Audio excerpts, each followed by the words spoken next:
كنا بغينا هذه هي اللي تمثل امام المؤسسات التشريعيه وتجاوب على هذه الاسئله هذا.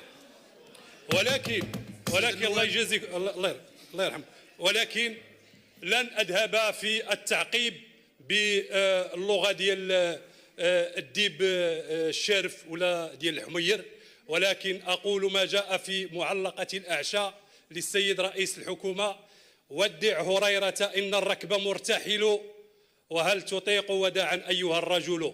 والسيدة الوزيرة التي رفضت المثول هنا أن المواطن المغربي اكتوى بالغلاء ديال الأسعار وديال الزيت وديال الفلفلة وديال المازوت، وتيقول لها راه حتى الكريدي ديال الحانوت راه دار لنا أزمة كبيرة. لهذا نقول لها: وقد غدوت إلى الحانوت يتبعني شاو مشل شلول شلشل شاولي.